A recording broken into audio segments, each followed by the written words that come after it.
नमस्कार दोस्तों, आज मैं डॉक्टर हेना आपके साथ कोविड के विषय में गुफ्तगू करने आई हूँ। हमारा आज का सवाल ये रहेगा कि हमें क्या खाना चाहिए और क्या नहीं खाना चाहिए अगर हम कोविड से निकल के आए हैं।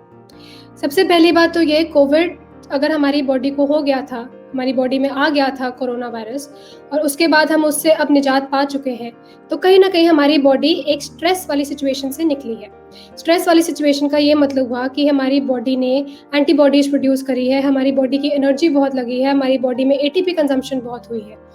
तो जब भी हमारी बॉडी स्ट्रेस वाली कंडीशन से निकलेगी, अगर लाइफ में आप भी कभी स्ट्रेस वाली कंडीशन से निकलेंगे, तो आप ये देखेंगे कि आप थकान महसूस करेंगे, तो हमारी बॉडी हमें अलग-अलग लक्षण देगी कि हम थकान महसूस कर रहे हैं।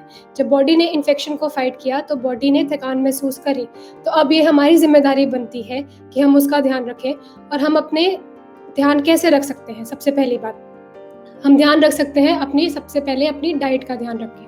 डाइट में क्या होगा कि अब आपकी बॉडी ने इतनी फाइट करी है उस इन्फेक्शन से, तो आपकी बॉडी को बॉडी बिल्डिंग फूड्स चाहिए। बॉडी बिल्डिंग फूड्स का अर्थ ये होता है कि वो वाले फूड जिसमें प्रोटीन की मात्रा बहुत ज़्यादा हो। मसल बिल्डिंग फूड भी जिसको हम कहते हैं या बॉडी बिल्डिंग फूड कहते हैं, वो हमारी बॉडी में एनर्जी का स्तर बना के रखते हैं। प्रोटीन रिच फूड्स, जैसा कि मैंने आपको अपनी पुरानी वीडियोज़ में भी बताया, प्रोटीन रिच फूड होते हैं, जैसे कि अगर आप वेजिटेरियन हैं तो आप लेग्यूम्स ले सकते हैं जिसमें आपकी दालें आती हैं, आपके एवोकाडो आता है। अगर आप नॉन वेजिटेरियन हैं तो आप चिकन, फिश, एग का कंजम्पशन कर सकते हैं। तो ये जितने भी प्रोटीन बिल्डिंग फूड्स होते हैं, वॉलनट्स, आमंड्स वगैरह, आप उनका कंजम्पशन कर सकते हैं। इससे आपकी बॉडी में प्रोटीन का लेवल अच्छा रहेगा, जो कि आपकी एक बॉडी को एक पोस्ट इन्फेक्शियस स्टेट से फाइट करने में भी हेल्प करेगा।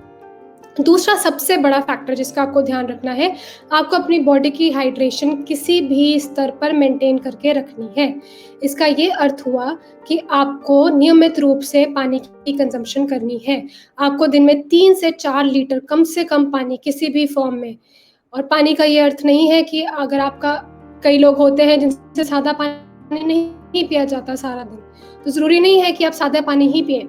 आप किसी भी फॉर्म में लस्सी बना के, काढ़ा बना के, नींबू पानी बना के, जिस भी फॉर्म में आप चाहें, आपको पानी का सेवन करना ज़रूर चाहिए। तो आपको इन चीज़ों का भी सेवन ज़रूर करना चाहिए। आपको नेचुरल सनलाइट लेनी चाहिए। Natural sunlight is a very good source of vitamin D. तो जब हमारी बॉडी वायरस से लड़ती है, तो उनमें विटामिन्स और मिनरल्स की डेफिशिएंसी हो जाती है।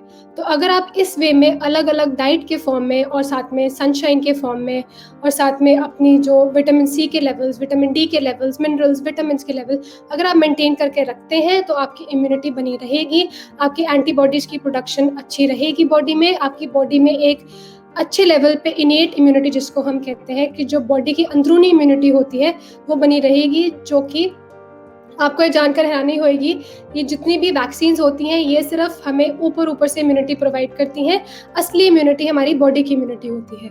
तो किसी भी फ़ॉर्म में अगर आपकी बॉडी की इम्यूनिटी लो हो जाती है, तो उस स्टेट में आपको सीवियर इन्फेक्शन होने के चांसेस बहुत ज़्यादा हो जाते हैं। जैसा मैंने आपको डाइट मेंशन करी, प्रोटीन रिच डाइट लें, अपनी हाइड्रेशन मेंटेन रखें, धूप में बैठें, सनलाइट लें, विटामिन डी का सोर्स बहुत अच्छा है ये। और आप कार्बोहाइड्रेट्स का कंजम्पशन थोड़ा-सा कम कर दें आफ्टर कोविड। ऐसा मैं क्यों बोल रही हूँ?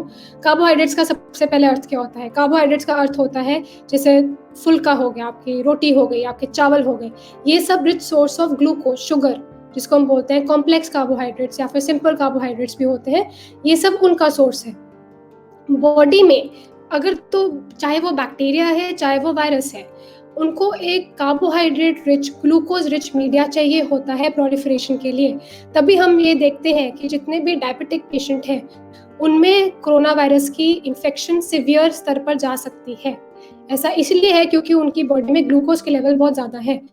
तो हमें पोस्ट इन्फेक्शन भी और विद इन इन्फेक्शन भी, ऐसा नहीं कि सिर्फ पोस्ट इन्फेक्शन के बाद ही आप अपना ध्यान रखें, विद इन इन्फेक्शन भी और इन्फेक्शन से प्रिवेंट करने के लिए भी आपको अपनी बॉडी के ग्लूकोज लेवल्स को मॉनिटर करना है। उसके लिए आप नियमित रूप से जिस भी मात्रा में, आप अगर 2 फुल्के खाते हैं तो आप 2 फुल्के खाइए। ये नहीं है कि आप अपनी कार्बोहाइड्रेट कंजम्पशन बढ़ा दें ये सोच के कि आपको इम्यूनिटी बन रही है, ऐसा नहीं करना है। आप सब कुछ, जिसको हम कहते हैं एक पूर्ण आहार, एक बैलेंस्ड डाइट, वो आपको लेना चाहिए। बट पोस्ट कोविड आप प्रोटीन थोड़ा-सा बढ़ा दें, उसमें हाइड्रेशन का लेवल अपना मेंटेन करके रखें, पानी का स्तर अपनी बॉडी में कम ना होने दें किसी भी फ़ॉर्म में। इन चीज़ों का अगर आप ध्यान रखेंगे, तो मुझे पूर्ण विश्वास है कि आप पोस्ट इन्फेक्शियस पीरियड में अच्छे से इस बीमारी को टैकल कर सकते हैं। धन्यवाद।